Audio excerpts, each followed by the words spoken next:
So it's Asian and it's 45 minutes to do this dish. I'm going to be doing my sort of version of a beef rendang.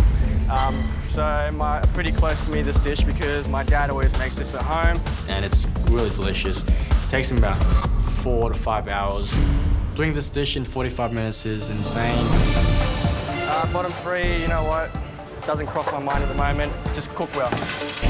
There's so many ways this dish can go wrong. The beef can be tough. It needs about like 30 minutes or 35 minutes to cook in the pressure cooker. You gotta get the right sambal. The sauce has to be very dark and very reduced, and 45 minutes is literally pushing it. It's gonna be ridiculous.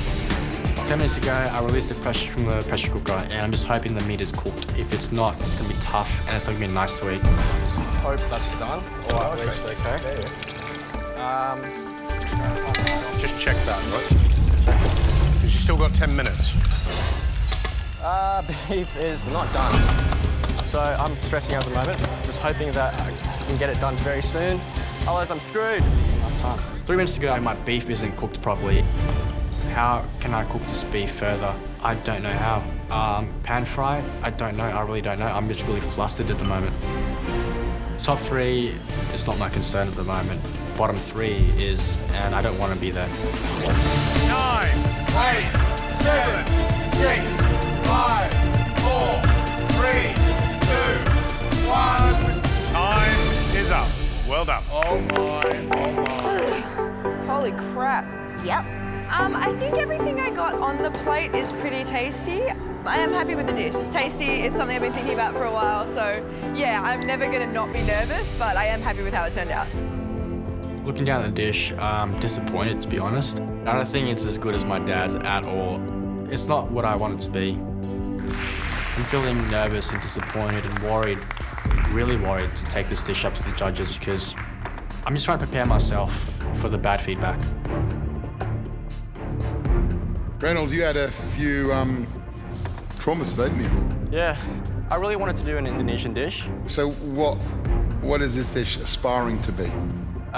It's just hopefully, it's my take on a beef rendang, which my dad, always cooks since I was a child, and it's really close to me. So it's just one of those things that I needed more time with. When your dad cooks a rendang, how long does it take? Quite a while. How many hours? Probably about 3 or 4. How long did he have? 45 minutes. Oh, the eggplant looks all right. What about the beef? Is it tender? Can you... Oh. No.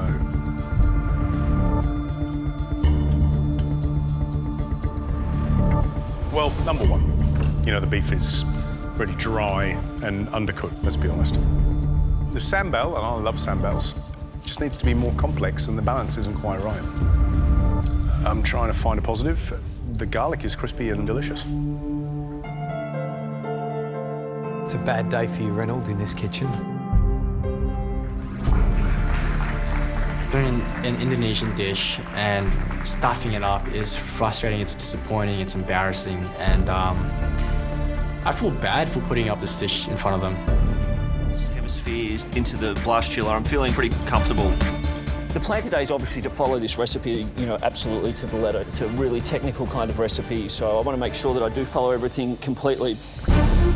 The next component to work on is a plum liqueur jelly that actually gets used in 2 of the different elements. There's a little disc of the jelly that sits on the top of the sphere, and then the remainder of it becomes the granita that the sphere actually sits on. I've got that plum liqueur and water simmering, add some gelatin to it, make sure that that's mixed through and then strain it out. Come on, Maddie. I've got a small tray of the plum liqueur jelly that I'm going to make the lid for the sphere from. I'm feeling pretty good about where I'm at right now.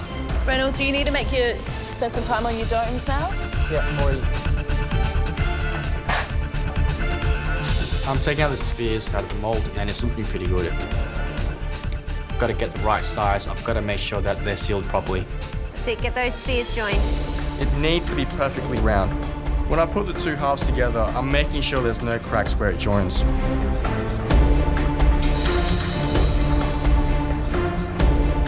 Looking at MasterChef's ball, it's perfect. It's very thin, and I'm looking at mine, it's okay. I'm just hoping it's thin enough and not too thick. Keep pushing, go back in the freezer. Go, go, go, go, go, go. remember you remember. MasterChef Top 10. Keep the energy up. 15 minutes to go.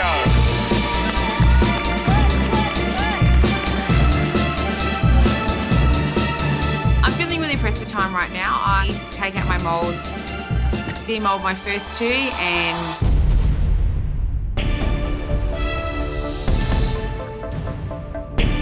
yeah, it's disaster. They've dented, they're not round, they've cracked a little bit.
I'm really proud of myself. I've managed to get through the recipe. I've done it in time. I've done all of the elements, and all of the things that I've done look and taste the way that they should. So I'm really happy. My goodness. Oh, wow. Look at that. You're finding it hard to contain yourself, aren't you? I think that's probably the nicest thing that I've ever cooked in my entire life. And like, it's a beautiful dessert. I mean, tasting Janice's dessert, it's delicious. I'm just really proud of myself that hopefully I've done it a little bit of justice. Looks great. So you're right to be proud. What do you think your family, your daughter especially, what would you think of that? She'll be waiting for me to get home to make that, I think. We'll have a go at it together, absolutely. Yeah. Janice, what do you think of what Matthew's done? I'm thoroughly impressed. This dessert is very dear to me. To see you recreate that, it's really amazing. Thank you. I cannot wait to taste this. Yeah. Well, do you want to leave us and we'll taste? Thanks a lot, Janice. Thank you. Thanks. Soft. Nice. I hear a crunch. Yeah. Just going to really carefully. Beautifully thin shell. Yeah. Really impressive how thin that shell is.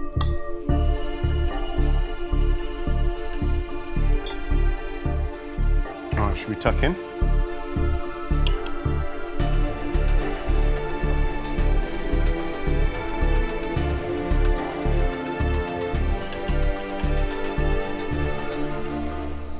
Wow. There's some real positives there. That's a beautiful dessert. Texture and flavour, particularly of that cassis plum, that ball, is just really beautiful. It's very clean, very fresh, very powerful. And the foam, the yogurt foam inside, delicious and light. And then, of course, you find the little pops, the surprises, the...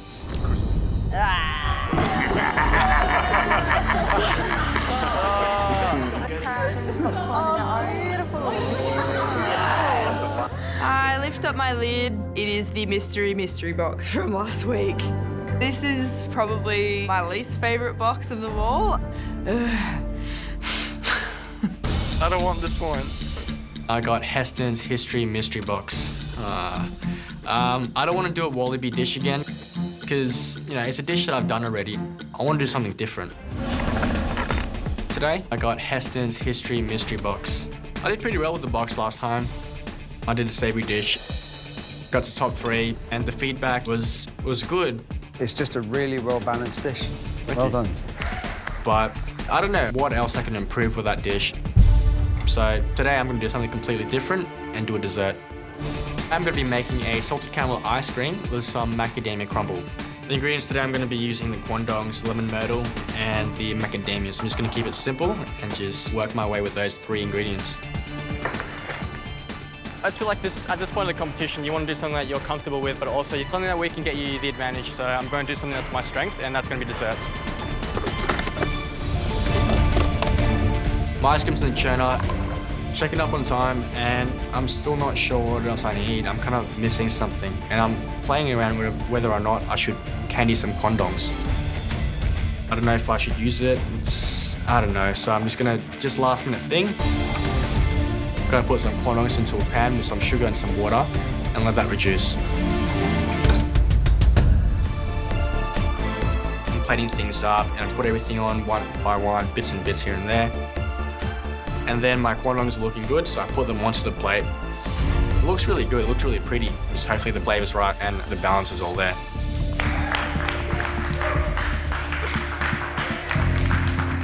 To be in the top 3 and taking my dish up to the judges, the only thing I'm worried about is the quandongs. I don't know if I like the quandongs with the other stuff. So I've made a macadamia with salted caramel ice cream. You pleased? Not really. No. It's the quandongs. I could have left them off.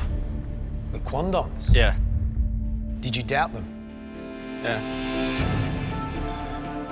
Nice toasty, crumbly things with dark caramel. You're playing into our hands.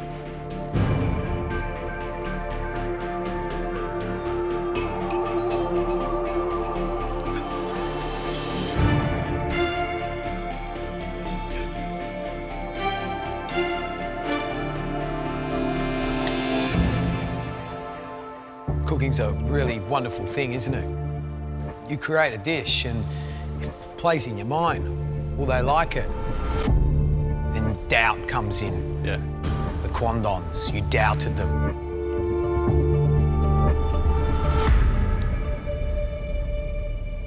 I love them. I love the quandongs. I think they actually make the dish, and I like the dish because it's not sweet. Well done, Reynold. Thank you. Thanks, Reynold.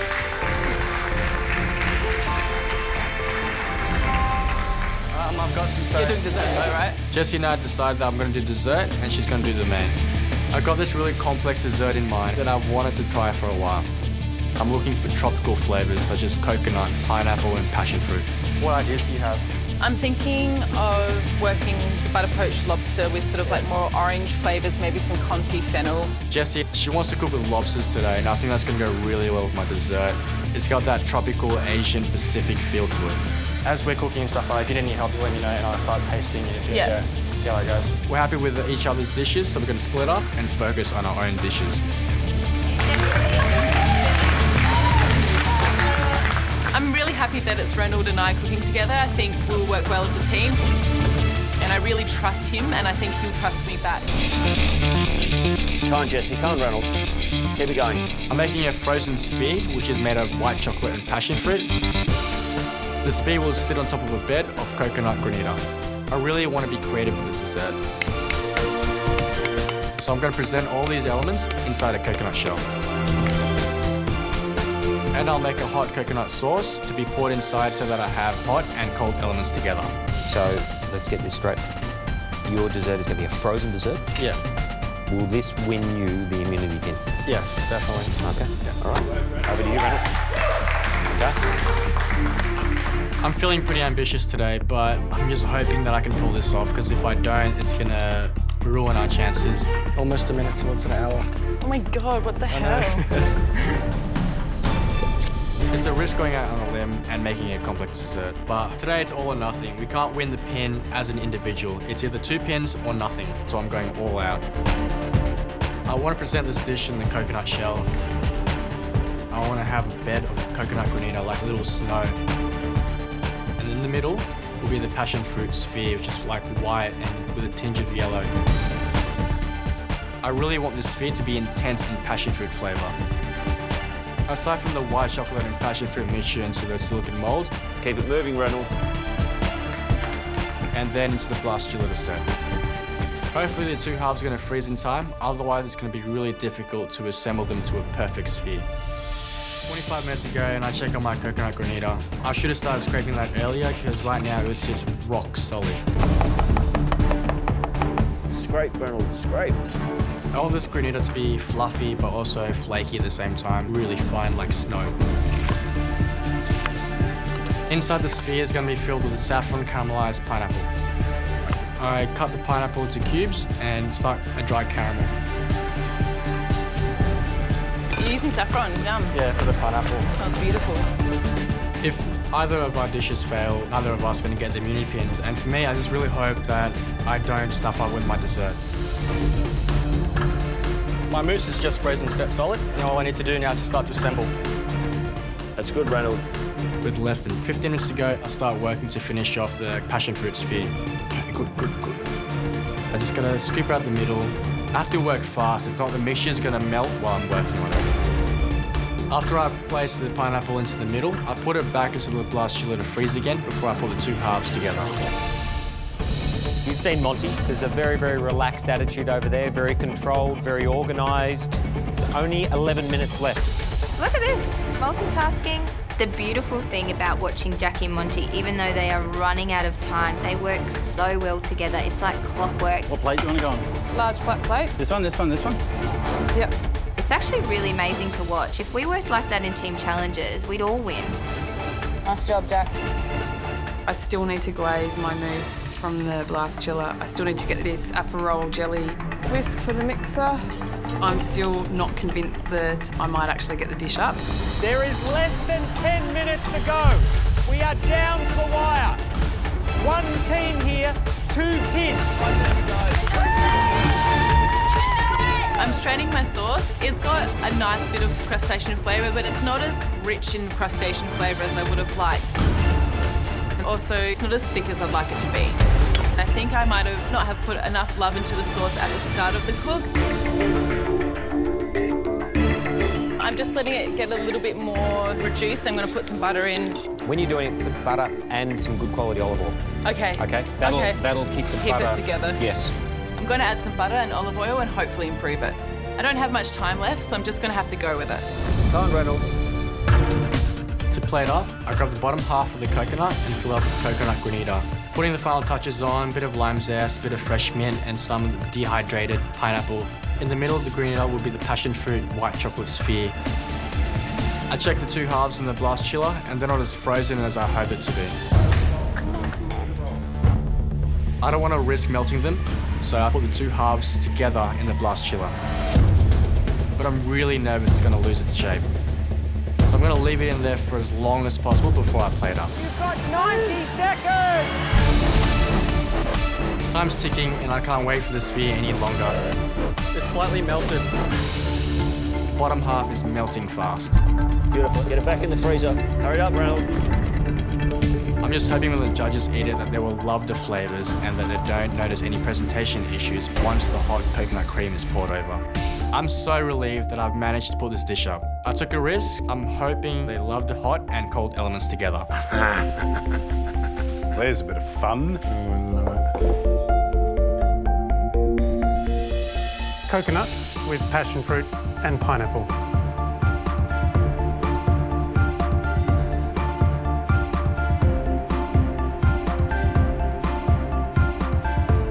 Oh, that's a hot sauce, isn't it? I love that theatre of revealing the dessert inside the coconut. Oh, what a taste. This looks incredible.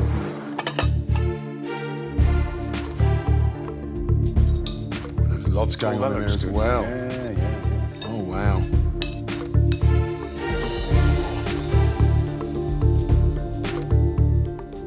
That Maltesey stuff. Hang on. Hold on. Don't burn your hand. And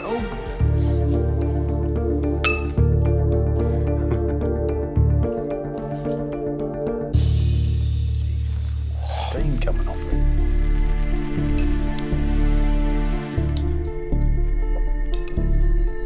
Oh, that's good.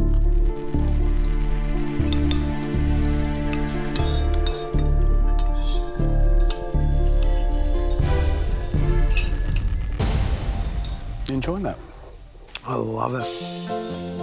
It's really good, isn't it? It just hits the spot. It's really good. It's cold, it's hot, it's sweet, it's creamy, it's everything. Yeah. And you get a little souvenir. I love this.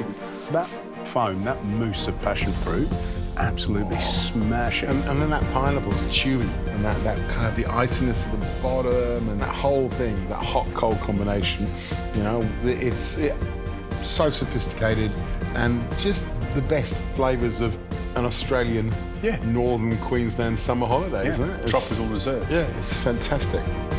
You know what I might do? I might reveal the dessert first.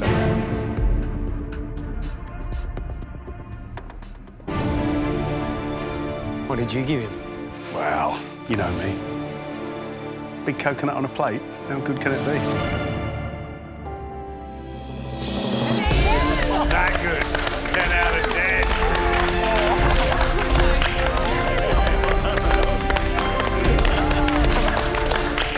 10. Well done, Reynold. You know what that means? You have got the perfect score. Wow, that's amazing. 30 out of 30 for that dessert. Absolutely brilliant. The textures, the temperatures, and the flavours were absolutely delicious. It just hit the spot. Really did. How do you feel? Getting those scores it's amazing. Stunned. Can't believe he scored me a 10. 3 10s. I'm speechless.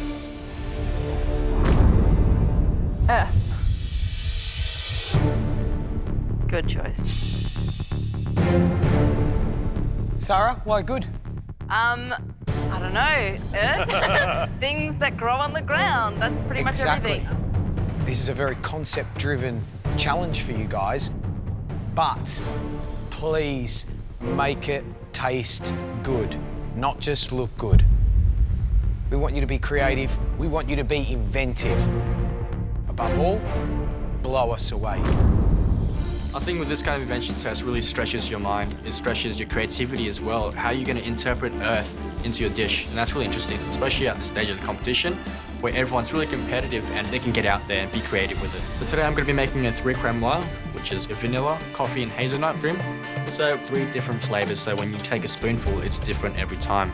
That will be covered with a coffee and hazelnut crumble, and on top will be a couple of mousse rocks. This whole concept of the dish looks like earth. It'll take you to a feel it's earthy, but at the same time, it'll be amazing and delicious.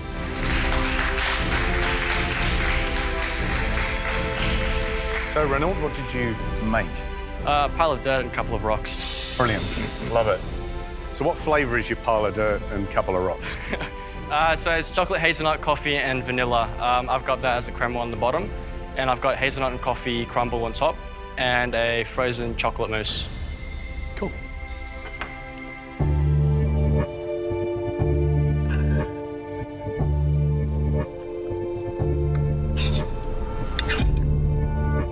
Reynold, I love it. I really love it. I felt like I was in a little, pile of dirt. Yeah, it's wonderful. Gee, he's done well again, hasn't he? He's good.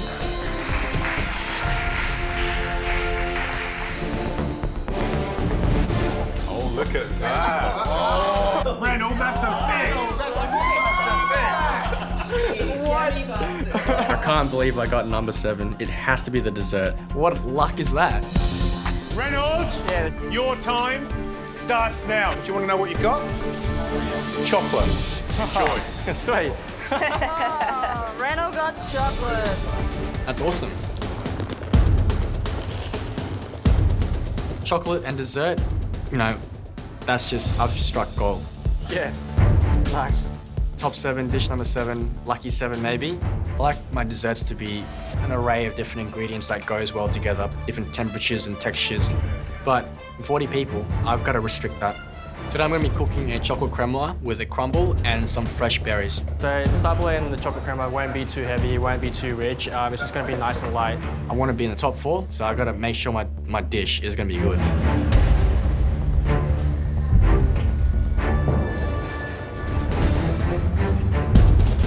I really want the crema to have a nice body to it, just like thick and creamy. If I take the chocolate off the heat, my chocolate, the edges of it is burned. I think that it was exposed to the naked flame. I didn't watch it. I'm not 100% focused. I know that it could have ruined it. What am I gonna do?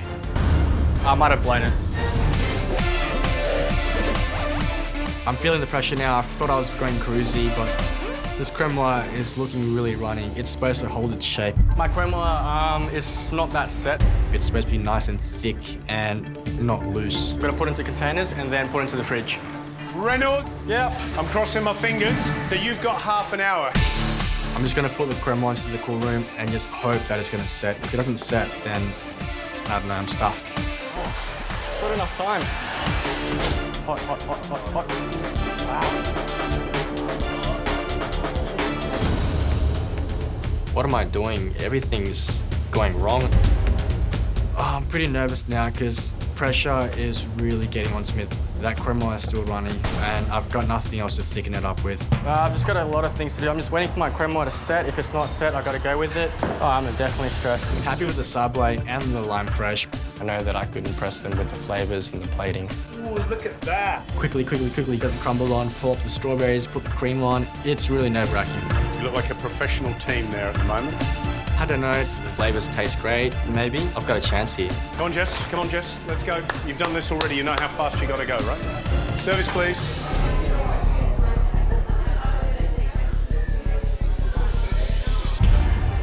If my dish is not good enough, it's gonna send me to elimination tomorrow. Every element counts.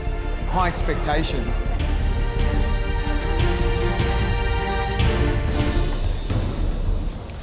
Well, this is obviously Reynold's efforts. Dessert, final dish of a degustation. High expectations. Shall we taste?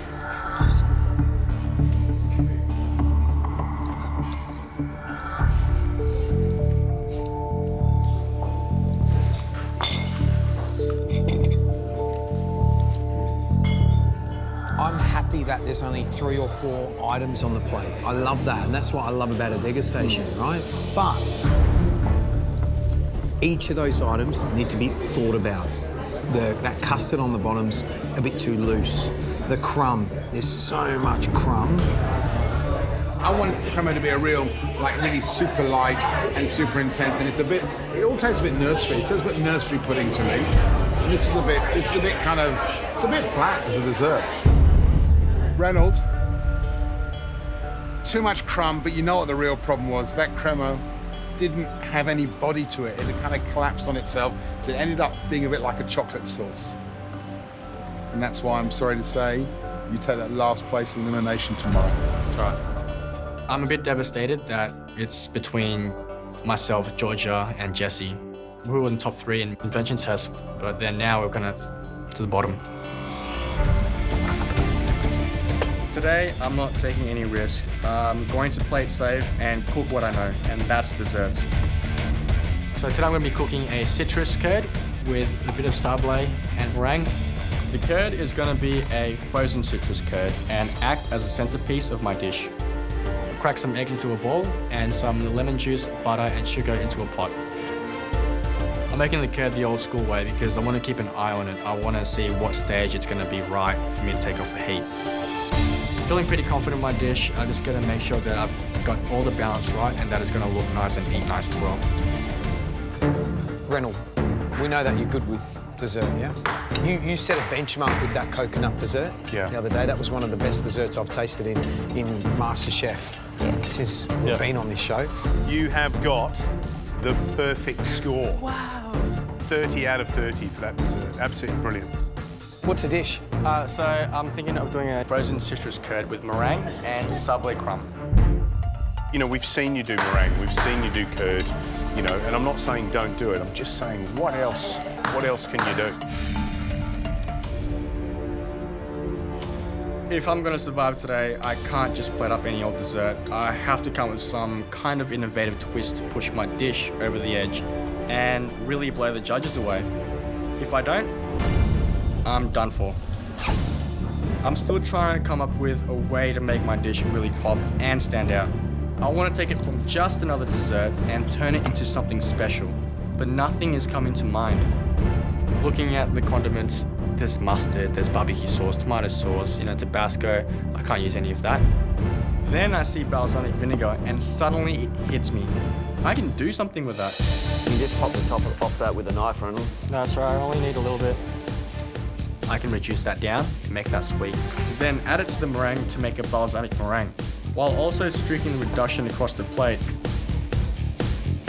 It will complement the acidity of the frozen citrus curd perfectly and show the judges a little something new at the same time. So I've got the curd over the heat and I've got the balsamic vinegar reducing. I finally have the dish that I think is going to save me today and blow the judges away. Today I'll be making balsamic and citrus. I've got all my elements done and I go to get my frozen citrus curd out of the freezer. This is going to be the centerpiece of my dish, so it's got to be perfect. The moment I look at it, I know something's wrong. I filled the dish with too much curd and now it's not frozen in time. Top 6 is so close and that's my goal. Things have to be right today. I'm completely lost. The center is still quite soft.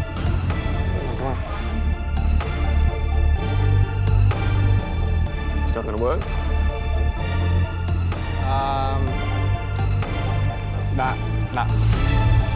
It's just semi-frozen. Stupid of me. I'm just trying to figure out what can I do. Should I still go with the original plan or just change it up? Hey, how's it looking, Reynold? I just didn't get it frozen enough. Yeah. Taste the frozen outside, taste the inside, understand the difference what cold makes. Okay. Yeah, that's really acidic. Crap. The curd not freezing has totally thrown the balance of the acidity my dish needed. It's far more acidic than I wanted, and I don't have time to freeze anymore. I can't believe I've done this.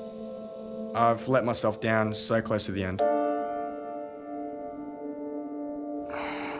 It's tiny mistakes like that that sends you home at this stage in the competition, and I've still got so much more to prove. Keep it going, Reynold. Come on, Reynolds. You know how to cook. I'm not ready to go home. I'm not ready to give up. I do want to keep fighting. I do want to keep pushing. The curd not freezing, there's nothing I can do about it, so I'm just going to have to pipe it onto the plate as is and hope my other elements are enough to save me, especially that balsamic meringue.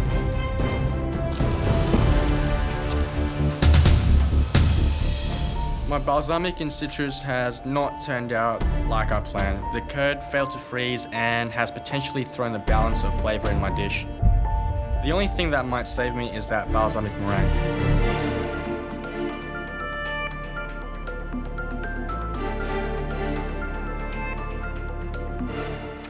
Reynold, 30 out of 31 day, disaster the next. Where are you with this dish? Are you back up the top or are you still down in that trough? Honestly, I don't know. Today was a different type of cook because you're putting yourself on the plate here. And there's consequences, which is even more.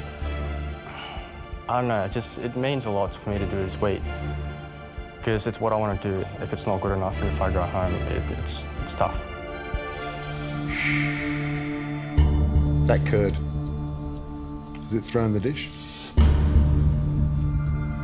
Yeah, this is the problem this year when we've got so many good cooks that it is one wrong element on a plate, something that doesn't quite set, that can send you home.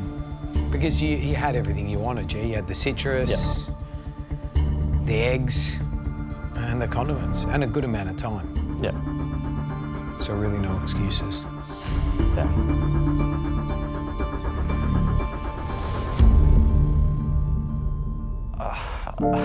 What's wrong, mate?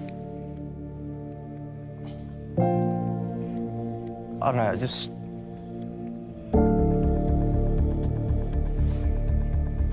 want to do good. I know this competition's a lot of stress, a lot of pressure.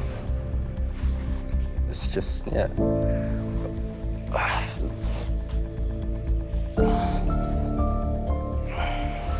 I just don't want to go home today. 10 weeks ago, your mum told us she didn't want you to become a pastry chef. And here you are now, putting up some of the best desserts this competition's seen by any competitor. I hope this dessert that you've put up will keep you in this competition, because it would be a big loss if you went today. Reynold, I think it's time for us to taste. Thank you. Thank you.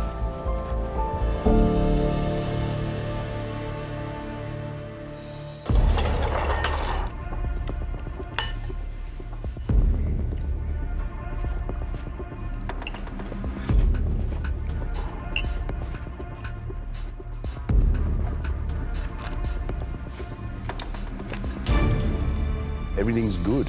Everything plays into the other ingredients' hands. I love the balsamic, and I think that's what ties this dish together. You know, I eat that and I keep thinking lemon meringue pie. You know, that meringue, citrus. I think the curd lets it down, though. Everything else is good. But the balsamic just kind of gives a little tap with the curd back into line. I think it's a really good dish, and I think we were concerned, you know, 30 out of 30, probably the weakest dish yesterday, where Reynold was going to go next. And for me, he's nudging up towards the top of the scale rather than way down the bottom. Yeah. I love Reynold because he's young and he thinks outside of the box, and he's really pushing his boundaries, which is great. And when you think about how old he is and the fact that he hasn't had any professional training, he's really, really good at what he does.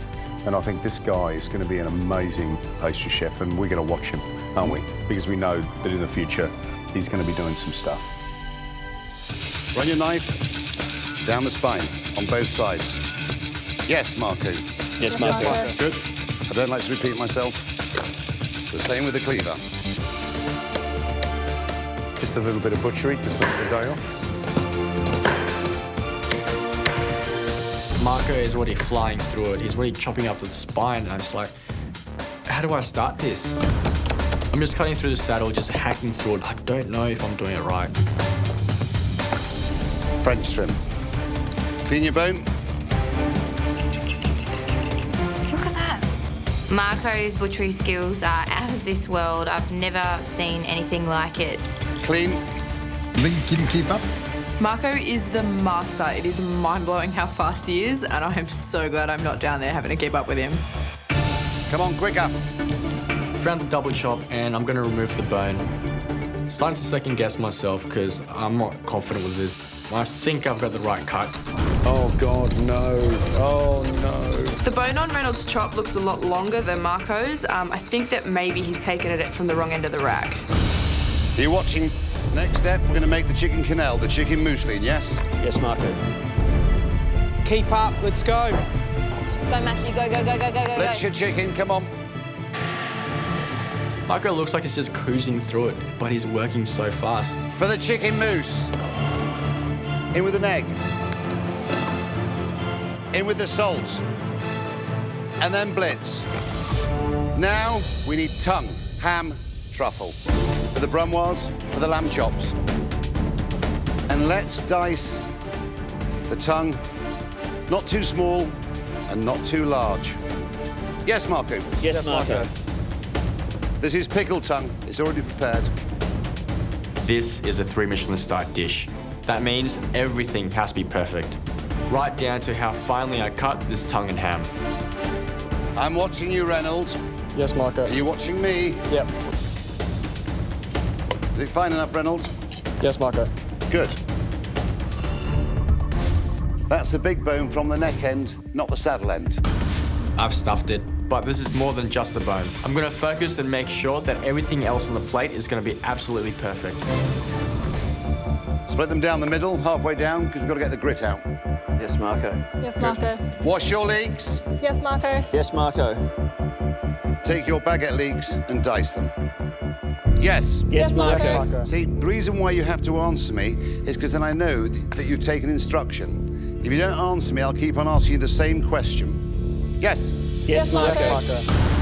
Reynold, come on. Precision and speed are key today, and I just can't get the both of them happening together. I've been so precise with the leeks that I've fallen behind Marco. I still need to give them a quick wash because leaving dirt in the stalk is a big no-no. Who's got his chop in the steamer, guys? Come on, Reynold. Reynolds, are you watching me or Matthew? Watching you, Marco. Can't hide from Marco. He's got an eagle eye on everything. Reynold, that thing should be on the gas. Come on, get it on the gas. You put your olive oil in, put salt in. Not yet. Is there water in there, Reynolds? No.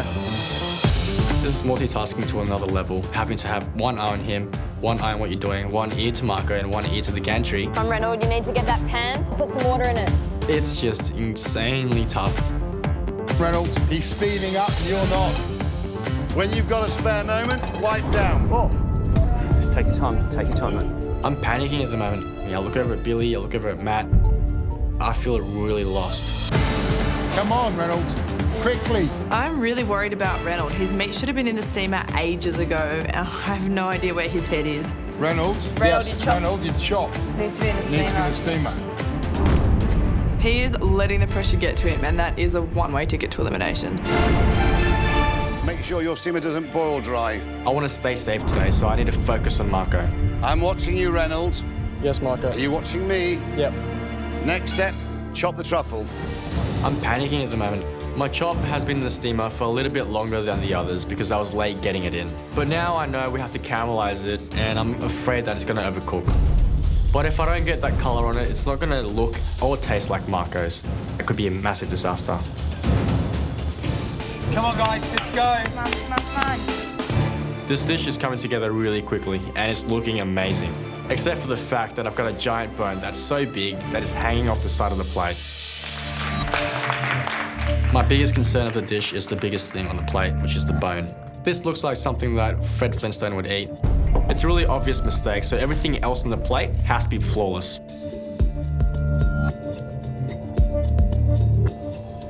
Definitely out of your comfort zone today, Reynolds, yeah? Yeah. How do you think you've gone? The bone's pretty massive, so it's definitely not close to Marco's. Well, you've taken the neck end to make your chop, not the saddle end.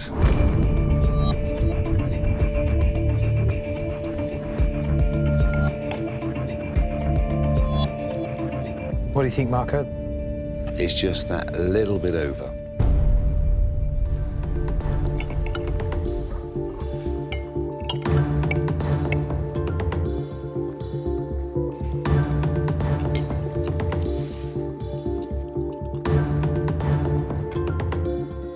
Your leeks are slightly overcooked, and that's not because they're in the pan for too long. It's because you cut them too small.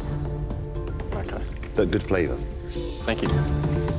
I'm going to congratulate you on terms of the mousse on the top. You brunoise the truffles and the tongue really well, and the ham. So congratulations on that. Just the little details, again, is what today's all about. Yep. But fantastic effort. Thank you. Well done, Reynold.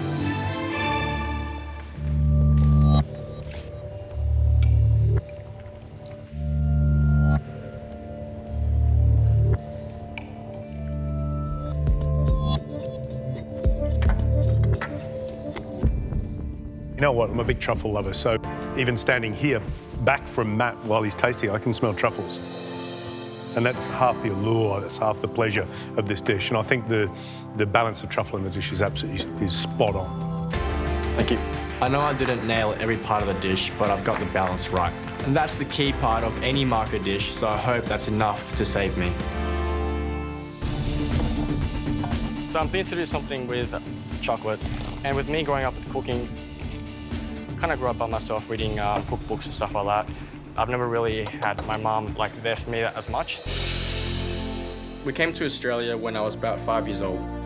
Mum had been a chef in Indonesia, but she had to start at the bottom again and work her way up. She was working really hard, so I was home alone a lot with my brother. We used to find Mum's cookbooks that were lying around the house, and we just flicked through them and started making stuff. And what really caught my eyes was this dish. It's pliable chocolate ganache, so it's quite soft and it's also flexible. And that really excited me because I've never seen anything like it, but I've never really had the idea to complete it until now. I've just got a picture in my head. Doing a pastry dish, by any chance? So chocolate. So I'm adding little things that I love to eat as well. Yep. Honeycomb and orange as well, and rosemary ice cream. So I'm just hoping that it'll go together as well. Because your parents were working so Yeah. hard, you grew up in a different environment, don't you? That's everybody does, you know. It's amazing what references we do have. So if I can do it today in the MasterChef kitchen, it will be very special for me because I know my mum will just be proud of me. I'm feeling a bit of pressure. Check my honeycomb. It's cooled down, but it's just not setting. And it's just so soft. What happened to the honeycomb? I didn't take the sugar far enough, so it's really soft. I gotta start that again. You've got 30 minutes to go. Yeah. Will you be ready? Hopefully, I've just gotta... Hopefully? Yeah, I will. Yeah. I hope so too. I've only got 30 minutes to get this right. This is a dish, pretty much what I've loved cooked, and it's... So I don't want to fail today. I'm gonna try again until I get it right. Second batch of honeycomb. I'm gonna be using a thermometer this time. I'm gonna make sure it comes up to the right temperature. Pour out my second lot of honeycomb, and it looks good, so I'm pretty happy about it. I know I've bitten off a lot than what I could chew, but I want to keep pushing. I want to just get things done. It's not over until it's over. So I'm going to add another chocolate element. I'm going to try and temper chocolate because I remember the first time when I got it wrong over and over and over again. Really made me really frustrated. And there's one point when I got it right, and that was probably one of the best days of my life. Today's elimination day. There's consequences. One of us could be going home. But no, this is childhood. I'm evoking my memories, so I want a tempered chocolate. I take out the chocolate and I pour it over the acetate and I spread it very thinly, and I'm hoping it's gonna set. The chocolate seems to be working. Check on my honeycomb. Oh, that's all right. Snap it, and it works. It's looking like what I want it to look like. This is finally in the MasterChef kitchen that I've got honeycomb down. Finally, everything's slowly coming together. I'm just hoping that I can just keep it together. Less than 10 minutes to go, and I've got to start plating up. Cut a circle out of the ganache and a hole in the middle. Cube up the orange jelly and put that in the center. The next thing to do is put the chocolate crumb on top.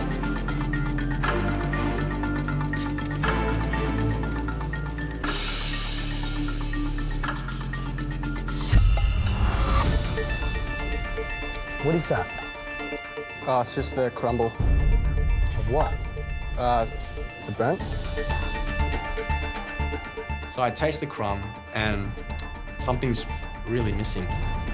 Oh my God. Got to put sugar. Can't believe it. That is such a stupid mistake. It just flew over my head. Can't really do much. Just gonna coat this in caster sugar and hopefully that it will cover the sweetness. Yes, I've taken quite a bit of risk. You know, it's all in or nothing. High emotion, high stakes, but it's all about getting into finals week. 5 minutes to go. Come on. Come on. This whole idea and the pictures finally coming together. Looks amazing, Reynold. I'm actually really proud of actually putting something like this up. I've done dishes before in the competition that I've been happy with, but never a dish like this. Final little touches, 1 minute. Let's go. Come on.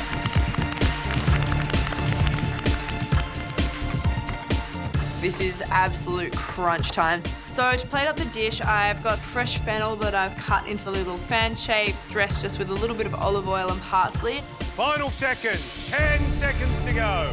9, 8, 7, 6, 5, 4, 3, 2, 1. That's it. Time's up.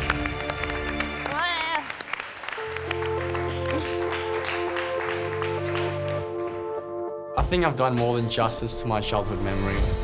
I think my mum and Arnold, my brother, would be very surprised that I could pull this dish off.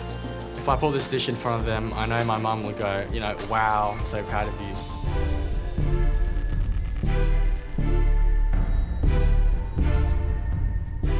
I'm really proud of myself to put up a dish like this. I think I've done more than justice to my childhood memory. Wow. Well, I'll tell you what, it looks absolutely drop-dead gorgeous. So what's the dish? So it's a chocolate ganache with orange jelly, tempered chocolate, honeycomb, and rosemary ice cream. You've had a very different upbringing, you know, working Yeah. parents. For me, where food came from was self-learning, reading those books that Mum had. I was just like a 15, 14-year-old kid reading through a 3 Michelin-star book, and I was just so amazed. Does your mum inspire you? Yeah, she's a hard worker. She definitely She's is. a hard worker, yeah. She's run the business and supporting you guys, right? Yeah. She had to start from the bottom, so as a kitchen hand, and then worked her way back up very, very slowly. I know my mom's a very tough person, but she's a lovable person as well. She's very caring, and when I was young, I didn't really understand that. Can I ask you a question? Would you love to put this in front of your mum now? Oh, yeah, definitely. Would you? Yeah. And what would you say to her? I'd say, well, I wouldn't have my childhood any other way. So to put up a dish like that and having a childhood where my mum's worked bloody hard, and for me to focus on food and find my own way is, yeah, that's what I would tell her. That you want to forge your own way? Yeah. I listened to your story. What was very obvious is that your mother made great sacrifices for you and your brothers. But I understand your mother didn't want you to walk into the kitchen. Yep. I really understand why as well, because it's a hard life. What this dish highlights is your ability to organize and to achieve a lot within a very small time. The amount of work that you have done in 90 minutes is extraordinary. I'd employ you. Speechless. I'd be very grateful. To hear that is, it's amazing. I've never expected to achieve this much. I've always been so shy about serving food to people because I don't know how good it is or how bad it is. And to put food in front of you guys, and especially to Marco, it's just amazing to hear those comments. I feel stunned, but proud as well. I'm proud of myself. We're proud of you. Thank you. But now it's time for us to taste. Thanks, Marco. Thanks, guys.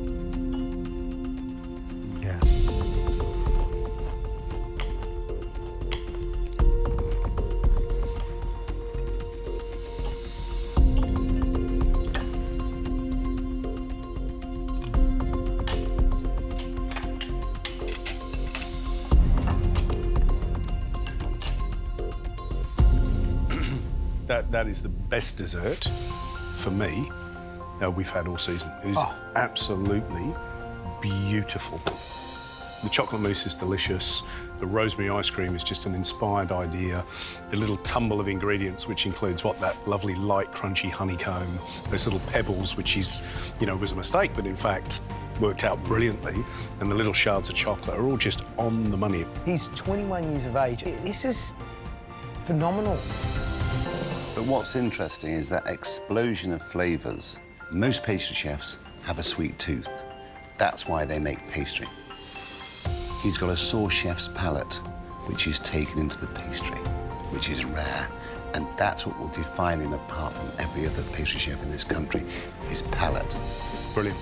Absolutely brilliant. Today I'm making a dessert with almond ice cream, almond sponge cake, and lemon curd.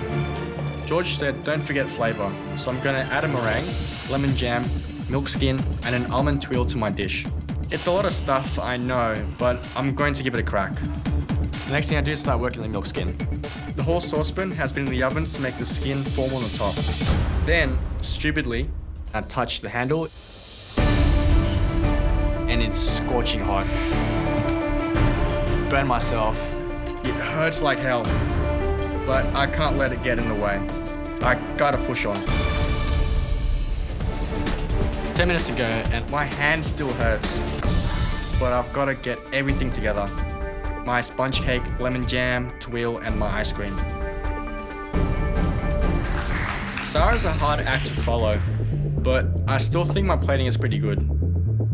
I just hope all the elements work together. Well, it certainly looks impressive. Tell me what the dish is first up. It's almond with lemon. I've got a almond ice cream with sponge cake, curd, and a almond tuile.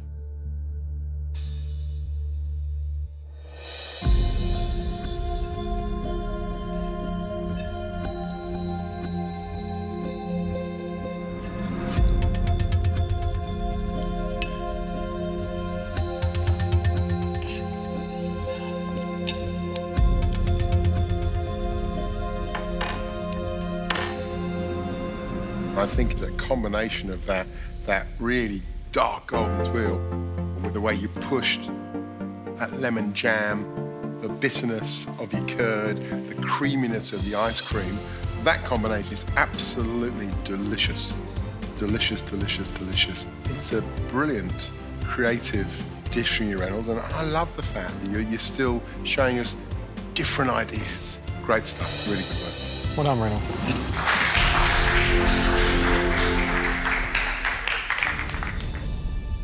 I'm gonna be making poached chicken roulade with a celery cream, braised celery cream with some mushrooms. Biggest concern is not getting the chicken cooked in time.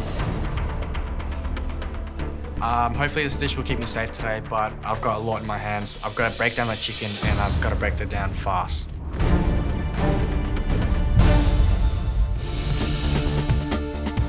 This is the most important cook so far. I've been working on this chicken for 25 minutes, but I really need to get this roulade right. It's just about ready to go in the oven. Oh, hello. I don't really care about this. Because I care, oh, I'm interested in this. So what are you going to do with this? Well, isn't this the challenge? Yep. And it's sitting here on your bench? Yep. Yep. What is wrong with me? The chicken is not meant to be the hero, it's meant to be the vegetable. This is such a huge mistake. I've wasted half my time. I'm in trouble. This is about peel and stem, and I wasted about 20 minutes already. Well, pretty much 30 minutes, trying to get, break down chicken, so that is really annoying. I'm starting to panic now. It's going to be a race against time. So I've got no choice but to use the celery and the mushrooms. Other than that, I've got nothing else. This is going to be braised celery heart, celery puree, some pan-fried mushrooms, and then it's going to be garnished with some of the celery leaves. Hopefully I've got enough time to make that work. Time is ticking really fast and I've got to save this dish. I think it's just going to be braised celery heart, just a couple of mushrooms and celery puree. With less than 20 minutes to go, I'm turning my celery stalk into a puree. I blitz it up and it's too watery. My puree is watery, I don't know what to do. This is one of the worst feelings I've had. I'm pretty lost at the moment. I'm trying to figure out what I should do next. I don't even know. It's pretty scary in MasterChef kitchen not to have a dish and time's ticking. I've got to think now. I've got to take a step back and just think a little bit. I can't focus. I can't think of anything else to do with the puree. I'm blank. I've got nothing. With less than 20 minutes to go, I'm turning my celery stalk into a puree. I blitz it up, and it's too watery. I don't know what to do. I can't focus. I can't think of anything else to do with the puree. I'm blank. I've got nothing. Well, Reynold, what's going on? I don't know what's going on. My head's not in the game. I'm just winging it. which I shouldn't be doing at the moment. I'm trying to figure out what I should do next. I don't even know. Yeah, it's not my day. Think about what techniques you apply. They're quick, but show us with celery. Is there something you can use on that basis? That's the sort of thinking I want to hear. Because to go home now when you're so close. Yeah. Matt's right. I've got to think quick to save this. I don't want to go up against these guys and then pressure test tomorrow. I taste the celery puree, and I'm just thinking, it tastes really nice. It's not a puree. Can I use this as a soup instead? I'm slowly coming up with a dish. I can have the braised celery heart in the middle, and then pour the soup around it, mushrooms on top. But I'm really worried that there's not enough time to cook it. Last dish we'd like to taste belongs to Reynold. Considering how tough that cook was, I'm pretty happy with my dish. I really hope I can avoid tomorrow's pressure test. It's finals week, and it's going to be so hard. So what have you cooked, Reynold? Braised celery heart with celery velouté, pan-fried mushrooms, and some pasta cream. This was a half-hour challenge for you, wasn't it? Yes. You know what's amazing, though, is that even though you had 30 minutes, it's amazing how pretty you can make something look.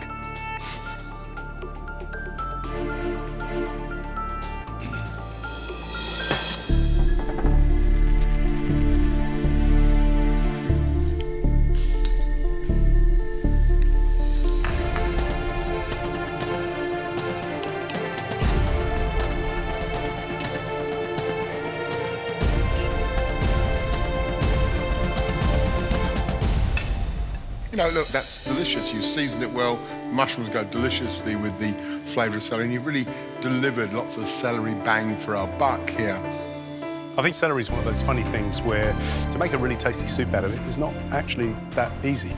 And what you've made is a really tasty celery soup. And you have used the heart, the stem, the leaf.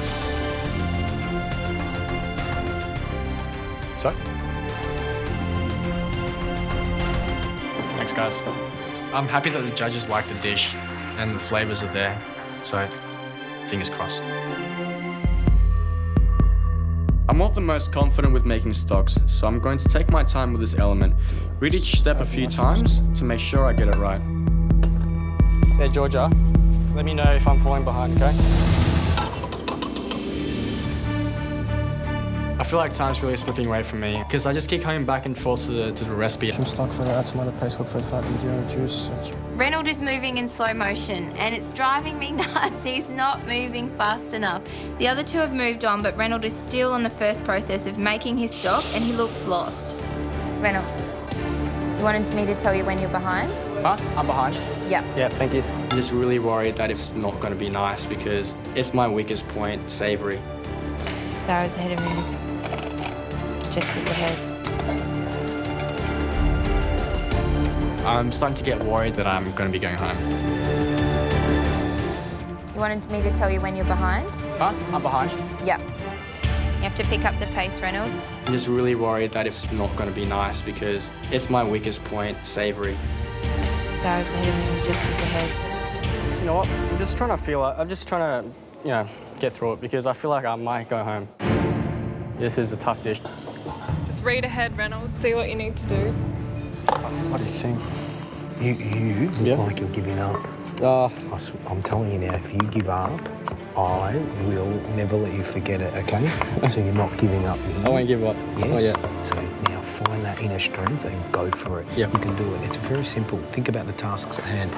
Yes, George. All right, come on. Think about why you're here, right? Yeah. I want to go home. I'm not ready to go home just yet. I know I can win this competition. I'm here to win it. I'm going to fight hard. Seriously, move it, Reynold. Reynold, use your intuition to cook it now. Okay. I've got the mushroom stock going. The next thing I do is I got to start my brioche.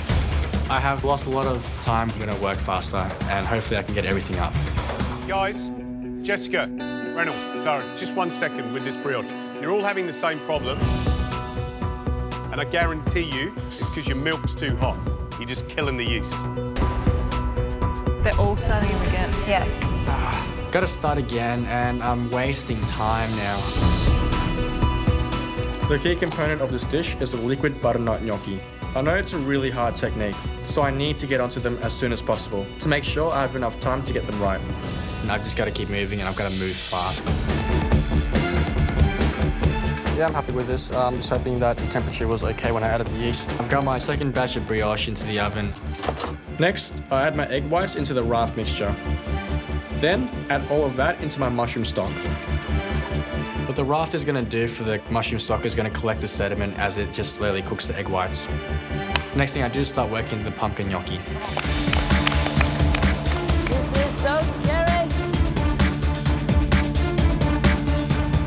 I can hear that Jessica is struggling with her gnocchi, and I know what's gone wrong with her. I've done spherification before, and I know that getting those spheres right is a lot to do with temperature. It needs to be cold. I've got to cool this down to the right temperature for it to thicken up. I'm tasting the mixture, seasoning it, also it's making sure the flavors are there, that it tastes good. I'm just going to cover the hole a little bit with my finger, and that's going to trickle down in a small stream. Hopefully that's going to sit the liquid on the surface, and as I keep pouring, it's going to make a sphere. This is really nerve-wracking.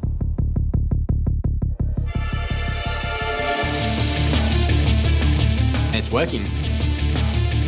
So now I've just got to keep going, make about 10 of these, and hopefully I've got enough. Beautiful, Reynold. I'm going to leave the spheres in there as long as possible so that it creates a nice membrane, which is not too thin. I've still got to rinse that gnocchi and then put it into an oil.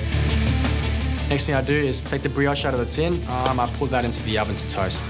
At the end of this cook, we'll have 5 minutes to plate up. So I need to have the brioche and all the other elements ready to plate when time's up. 5 minutes to plate up. First thing I do is start heating up the mushroom consomme. Rinse one by one the little gnocchi. The biggest thing that's missing is the brioche toast. I'm worried about consomme. It's a little bit dark, it's a little bit cloudy, it's not as clear as I'd like it to be.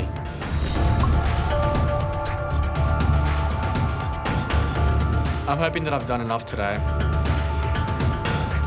My position in this competition is at stake, and it's all relying on this one dish. How did it feel cooking for Grant?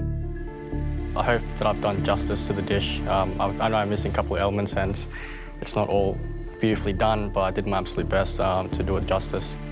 At one point in the challenge today, obviously I came over and we had a little chat. We all go through moments where we're questioning yourself.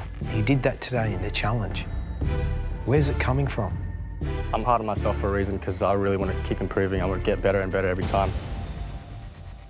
Yesterday, it was an absolute train wreck. I didn't do well at all. Today wasn't my absolute best as well. I'm clinging on to my position at the moment. I know it's at stake. There's a very real prospect that you could be going home today. Yeah, I know. How does it make you feel? It's tough. I'm proud of myself getting this far, but I know I can get further into competition. But if today's the day, yeah, I'd be gutted. Right, I think we should taste. You want to pour that consomme in? Yep.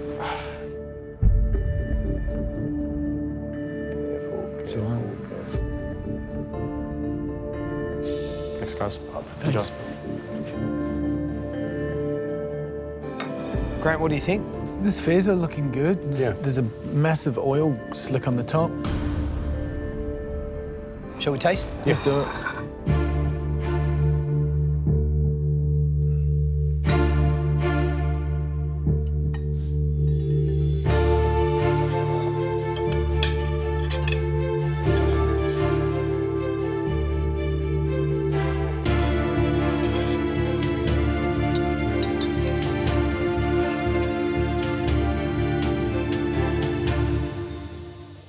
Great flavours. Hand cookers are flavouring that gnocchi is so good. Yeah, the gnocchis are perfect. It was good to see a good amount of them in the bowl. Good size, perfectly seasoned. The gnocchi, without a doubt, they're the standout. They're a little membrane held together beautifully. But I think the consomme is not as good. I mean, number one, the clarity is a feature for me and makes me think of, you know, that beautiful crystal clear flavour. The cloudy touch in Reynolds lets it down a touch. The fact that he didn't get the brioche on the plate is a disappointing factor which lets him down. Today we've been playing with a new idea that I've had recently. I'm going to be making an apple and caramel dish. I'm going to cook this dish because I can see this dessert being my dessert bar later on. I don't really want to copy anyone else's dish. I just want to make something that is different, something that is unique, and something that I can claim to be my own. This dish has 3 caramel elements and 3 apple elements. And I want to be extravagant about it. I want to make it look absolutely beautiful, but also taste really good. With almost 30 minutes gone, I think I'm doing okay. I've got my ice cream churning, my white chocolate melting for the caramel cream, and I'm just starting my caramel sauce. There's a lot going on in here, I can tell. Dessert, yeah? You know, I think everybody else is doing dessert. Oh, really? Yeah, look at it. Look. Sugar, flour, lemons. It's interesting because if I knew you were going to do dessert, I just wouldn't go near it. No, I'd do it and beat him. You have given us desserts that no other contestants ever on MasterChef has given us. Yeah, absolutely. I mean, you've blown us away. So the pressure for you is high. Yeah, right keeping now. up the standards. Yeah. I really want to keep impressing the judges with my desserts, so I'm pushing myself today. I check on the white chocolate in the oven.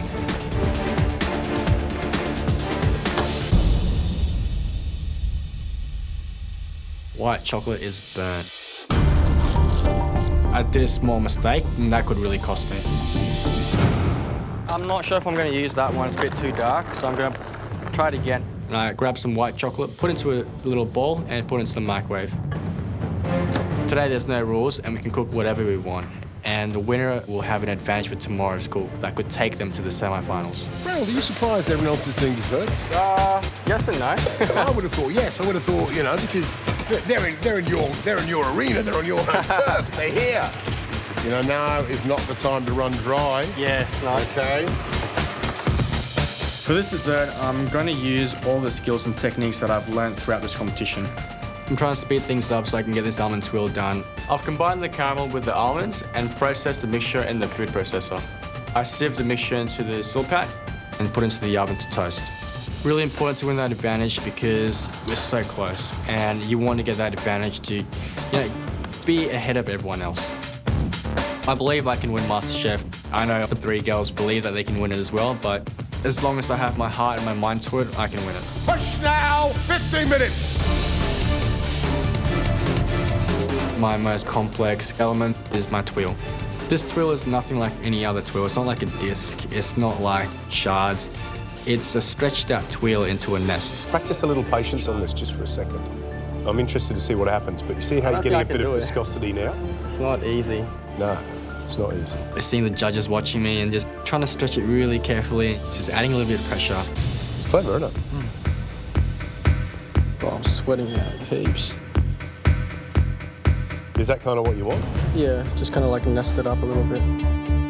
It's all very clever. I love that. And I actually love the taste too. But it's the thing with apples, I'm funny with apples. You know, I know burning things quite cool. Yeah. But what does it do for it? The judges are quite concerned about the flavour of that apple. So I'm going to make sure the apple is going to be steeped in that potion liquid so as to get more appley flavour.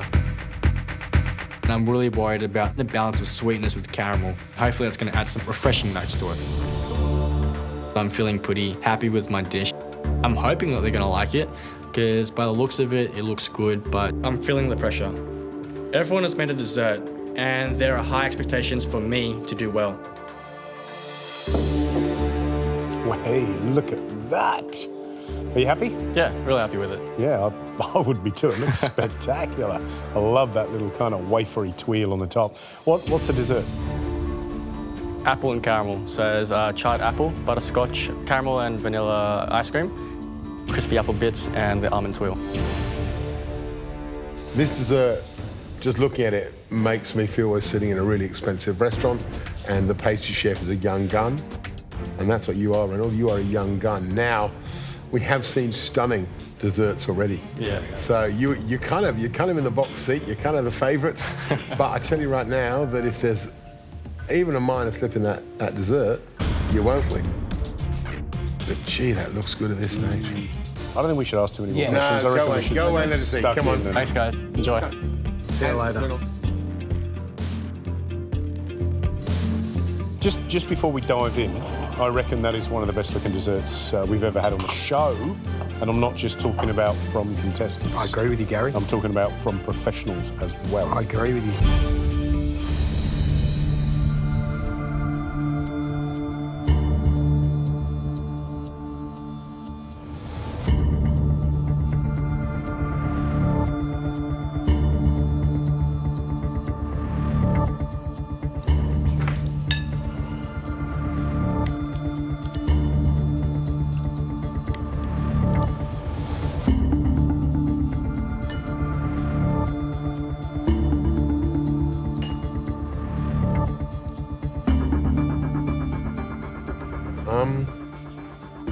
I find the overloaded caramel quite heavy. I find myself. I know. What are you talking about? I find myself. I want some more apple. I want some more apple. I want some more freshness. And I just feel that this is the toffee apple, where the apple is tiny and the toffee is loads. For me, there's not enough freshness. There's not enough acidity to balance all that sugar. I love this candy, this kind of toffee candy floss. That's brilliant. I love the crispy apple skin, but I find it pretty wearing to eat in terms of this endless onslaught of toffee. Look, I get where you're going, and I sort of, for me, the letdown is the apple component, because it could have been fresher. And there's way to introduce freshness into the apple, even by just shredding fresh apple and putting it on the plate. But let's come to terms with our lives right at this moment, right?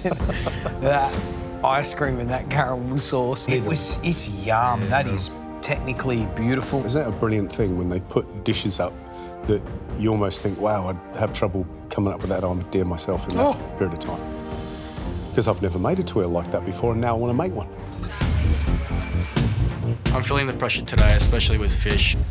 I wish that I could have had the dessert. Reynold, today's the day. We know you can cook dessert. You would have knocked that dessert out with your eyes closed. Yep. Today's the day to prove something, to get into the semi-final, but also to prove that not only can you cook amazing desserts, you can nail a savoury dish. You got me? Yep. All right, come on, let's go. The first thing I'm going to do is make the trickle bread, and while that's proving, I'm going to start on the whiting. I'm definitely out of my comfort zone, but I'm not going to let that get the best of me. Georgia's reputation is on the line. If I can do this dish well, especially not having to do whiting before, I'll be happy with that. I've got my dough proving, and the next thing I do is start gutting the fish. I'm moving really slowly because I'm just scared I might ruin the fish, and if I don't gut this properly, it's not going to be a nice fillet when I cut it. I feel like I'm going to be falling behind with the fish because I got to gut it, scale it, fillet, and then pin bone. I've only done about 3 fishes, so I'm a bit worried about for timing. I was hoping that I can get all 20 fish done within an hour, so I just need to move faster. I'm almost halfway through the cook, and I'm just still gutting, still scaling, and I still need to fillet and pin bone. I'm not confident with the fish, and it's just taking so long. Yeah, I think I'm in trouble. This fish is the second course, and I've still got so many other elements to make. I'm falling behind massively. I've gutted and scaled 20 fish, finally, which took so long. I still need to fillet and pin bone, but I've got to start on my black garlic puree now, or it won't be done in time for service. There's a lot of stuff in this dish. How far behind am I? How far? Look at me. Your brain is getting on top of you. Yeah. You hear me? Yeah. Why? I just feel like I'm falling behind. I wasted a lot of time on that fish. Stop worrying about falling behind. Move. Faster. Reynold. Faster. Come on. Yep. Come on. Look around you, man. This is it. MasterChef's going to be over soon. Stop and smell and go, how beautiful is this? I'm in a kitchen and I'm about to serve 35 of the best chefs and the best managers in this country. You're going to do that. Yep. Not me, it's you. I've handed it over. All right? Yes? Yes, George. Come on then. I've got to move faster now, and because I've fallen behind. 90 minutes to service, and I'm only just doing the garlic puree. I've still got to do the cucumber. I've still got to fillet and pin bone the fish, so this is taking a lot of time. My black garlic puree mixture is already done, so I've got to start filleting the whiting. I'm trying to work out how to fillet it, and I just can't get it right. I don't know how to do this. Because it's really slippery, I don't know how to keep it steady. This fish shouldn't be hard to fillet, but I'm struggling with it. Yeah, I'm not really good with handling fish.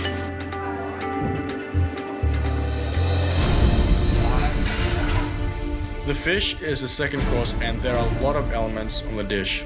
I'm starting to wonder if I'm going to be able to get anything up on the plate during service. I've got heaps to do, but yeah, I'm not going to give up because we've got really big names coming through those doors, so don't want to let George down, especially not to disappoint those guys.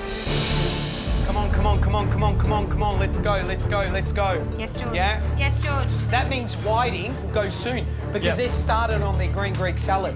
Yep. Yeah? So think about it. Feeling heaps of pressure at the moment. I mean, George's reputation is on the line. Running out of time, and I'm really worried I'm going to let George down. I mean, trimming the fish the best is to my ability, and it's not great. And I'm trying to take as much care as possible, and I'm just running out of time, really. I'm worried that I'm going to let George down today, and it sucks. It really does. Look at me, look at me. Yeah, are you going to get there? I don't know. I really don't. Look around. Obviously, some are more ahead than others. Yeah. Yeah? And I'm worried because your dish is second off the rank. Maybe you need to ask the question of one of your fellow teammates. I can help you, Reynold. Whenever you're free, Billy, I need help. Yeah, okay. I've finished all of my prep for the dessert. Do you want to help him with some whiting? Yep, what can I do? Is it pin boning? Yes, please. So I jump over and help Reynold pin bone and trim that fish. I'm starting to move a lot faster. So now I've got to get all my mise en place ready, and then I'm pretty much done. How long, Reynold? How long? 2 minutes, George. Good boy. 2 minutes is good. I like that. Reynold, you've got 3 whitings, yeah? Yes, George. I've got everything ready to go. I've got the black garlic, the yogurt, and the garlic chips, and the cucumber. And George calls out 3 whiting to go. So I've got to cook this fish to order. Don't forget lamb fat on both sides. Yep. Skin side down, underneath the grill, yeah? Yes, George. The dish is called whiting that wants to be lamb tzatziki. So it's got to taste like lamb. As I'm adding the lamb fat, I'm hoping that's going to coat enough. It's going to have to coat the fish. Good, yeah, good amount of fat. Don't be afraid, give it fat. I'm finding this really hard. This is out of my comfort zone. I've got to make sure I cook this fish perfectly in the salamander so I don't overcook it or undercook it. Come on, get it on there, come on. As I'm planing up, I'm just hoping that's going to be cooked perfectly.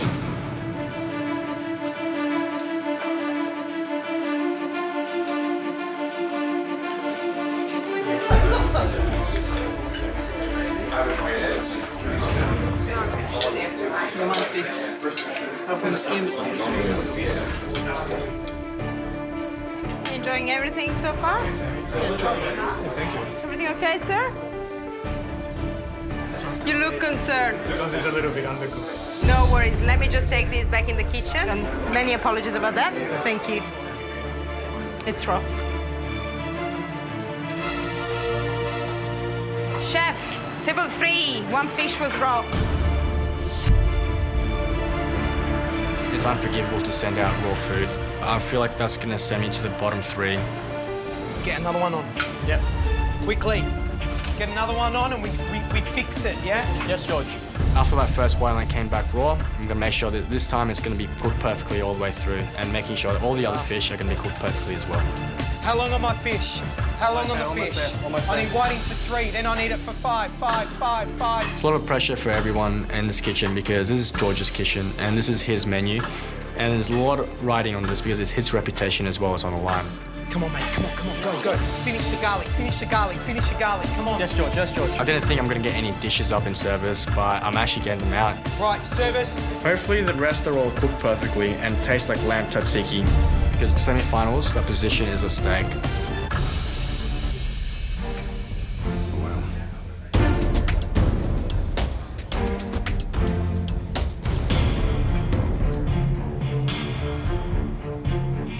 When I compare it to George's, it's not as sharp, it's not as clean, it's not as shiny. And maybe he struggled a little bit with the preparation. Mine's a little bit wavy and moving around. So. Detail's good though. You know, the dried lemon zest on one side and on the other, the same number of dots of black garlic puree. So much is going to depend on how that fish is cooked.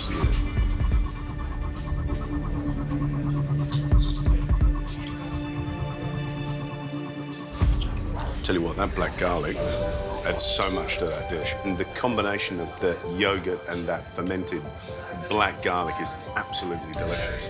Yeah, and for me, the cooking the whiting is absolutely perfect. Yeah. I wouldn't mind a little bit more salt. Just a little bit Well, of you know salt. what I was thinking it was? It's the lamb fat. Not enough lamb fat.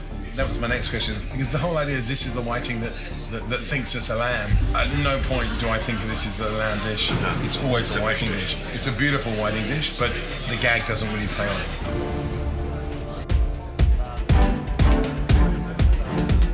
Just had the whiting with like garlic and lamb, apparently. Lamb was a little bit subtle. Amazing combinations of textures and flavours. They all work together beautifully. Yeah, it's lovely. Cooked fantastic. I thought it was a great dish. This is beautiful. It's perfectly balanced. Great textures as well. Jessica, Reynold, you both had problems in the kitchen. And I'm sorry, that's why the two of you will be going forward to elimination tomorrow. Fineness of that, it's wafer thin.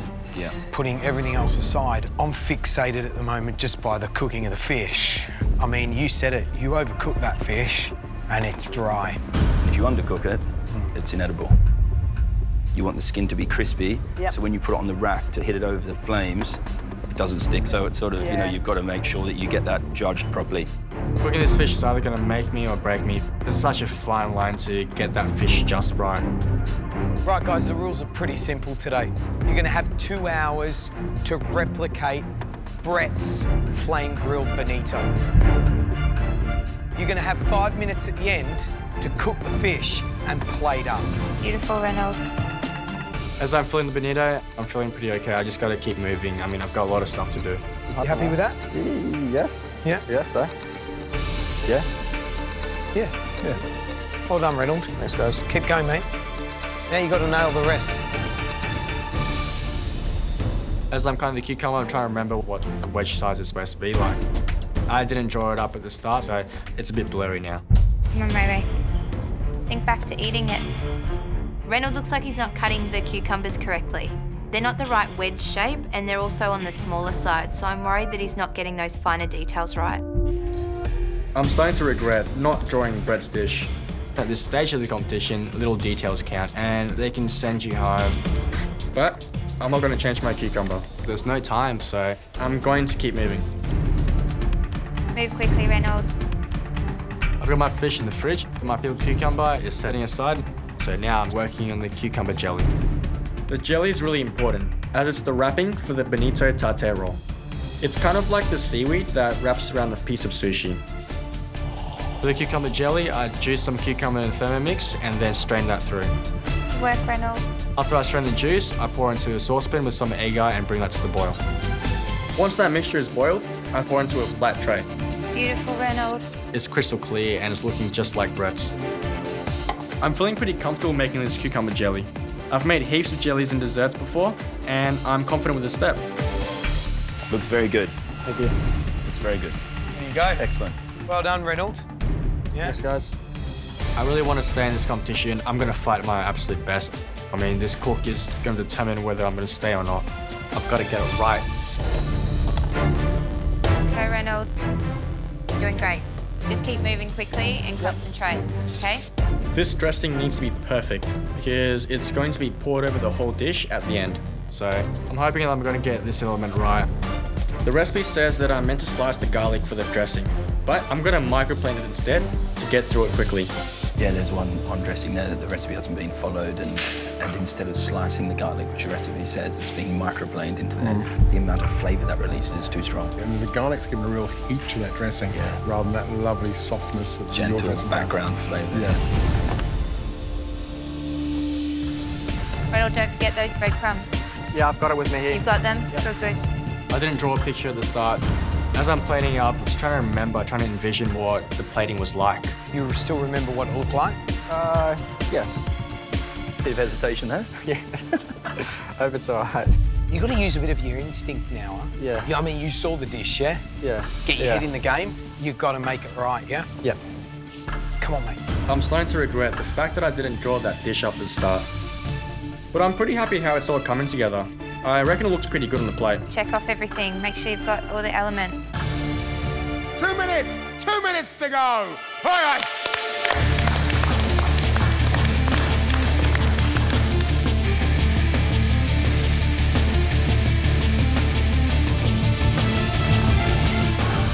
Seconds, come on.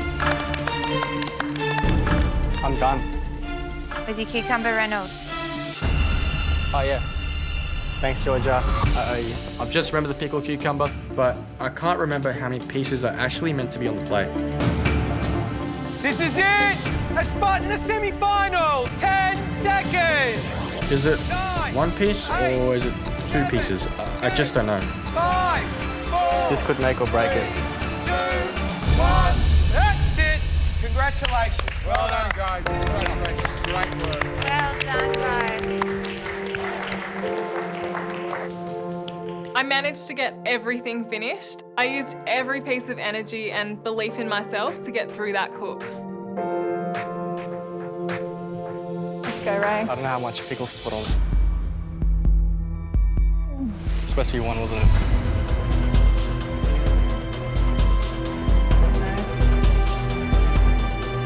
Oh, God. I feel like I did well in the cook so far, but if I want to place in the semi-final, I'm gonna have to cook this fish perfectly. There's a fine line between undercooking it and overcooking it. It's not gonna be easy. I'm cooking the bonito, and the recipe says to do it skin side down only, but I feel like I need to flip it because I don't want to overcook the bottom. I flip the fish just for a couple of seconds and I flip it back. I've cooked my fish in the pan and I transfer that into an oiled rack over the open flame. I'm trying really hard to get this fish off properly and making sure I don't break the skin too much. But a bit of the skin is quite ripped. I've done my absolute best today, but I've made a small mistake, and that could really cost me. I've got all the elements there, but I'm really worried with the fish.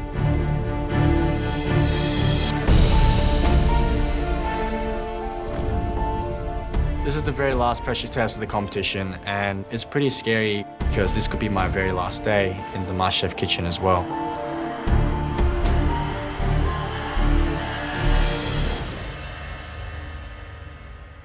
You've done amazing things. How important is it to you to stay rather than to go now? At this point in the competition, I just want to pretty much, I want to strive for perfection now, just like do well. I want to be the best that I can be as well, and I want to put up food that is spectacular and, you know, put smiles on people's faces. My food dreams to have a dessert bar. I want it to be one of the best dessert bars there is. Do you feel obliged? I guess. To be the best? Yes, yeah. I'm hard on myself for a reason because I really want to keep improving. I want to get better and better every time. I just want to keep going. I just want to keep going because I love it. Reynold, this is it, man. It comes down to what you've put on that plate and how well you've replicated Brett's dish. Yeah? Thank you, Reynold. Thanks, guys. Thanks, mate. Well done. Brett, what do you think? Yeah, I think it's a pretty good effort. I mean, he's had trouble with the skin there. Yeah, all the skin's come off. He's put 2 pieces of cucumber because he realised it was too small. But you know, as I was tasting all the elements of the dish in the kitchen, it all tastes good. It all looks good. Well, let's find out how it goes together.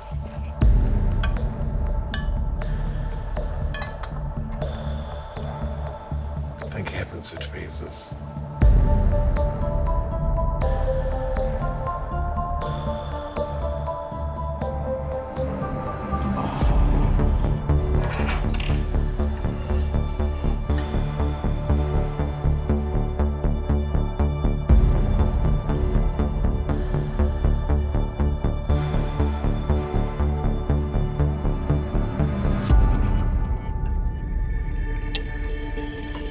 In terms of the cooking of the fish, Brett, how do you think he's gone? Yeah, I think he's done one side really nicely. But what you can be very careful of when you cook a fish like bonito, it can become so dry so quickly. So you definitely don't want to flip it over. Do you think that's what happened here? Yeah, I think he's slightly unevenly cooked it. He put too much heat on the side that hasn't got the skin on it. The skin's the bit that protects it from drying out. It would have been better if he hadn't have given any heat to the side that didn't have the skin on it. Well, I'm pretty proud of him. There's so much to love about Reynold's efforts, because for me, it is jam-packed full of yummy flavour, and that jelly is so fine, and his pastry skills have come to the fore because it's wafer thin, and that's what it needs to be. It shouldn't be this sort of, you shouldn't be tasting jelly. It should just be there, just holding everything together, and then bang, you get all that creamy, sort of tartare stuff in the middle. It's a delicious dish.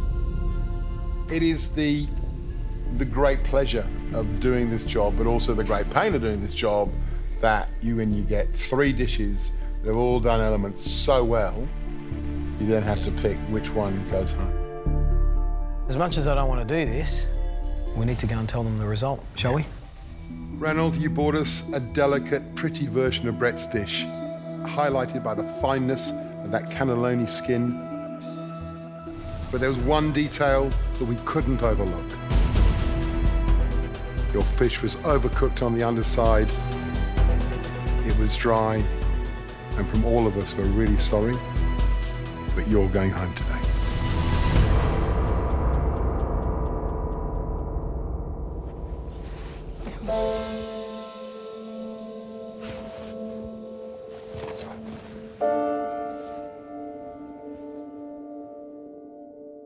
Reynold. Sorry, mate. Your life begins when you walk out those doors. You can be the biggest and best pastry chef of this country. You've got this rare talent. At your tender age, there's not many other pastry chefs out there doing what you're doing. So where you might struggle with a bit of fish cooking, trust me, a lot of us struggle on the side that you master brilliantly. How many desserts do you think you've created and plated up while you've been here in MasterChef? Probably more than 15, probably. Yeah. A lot more than 15, mate. Yeah. Exactly 27. Wow, really? You've left a legacy here that we will not forget. You are the best amateur pastry cook that we've ever had in MasterChef. You are marked for greatness, mate. You don't walk out of here disappointed whatsoever. You walk out of here with your head held high. The world right now is your oyster. Thanks, George. This whole experience has been the best experience of my life so far. It's like my second home. Feels like it. Reynold, you can be the best. Go out those doors and start. But now it's time to say goodbye.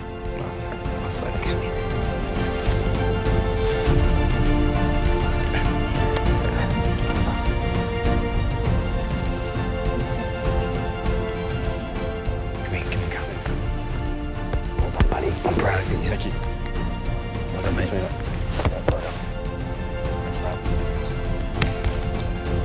Go get him, man. All the best.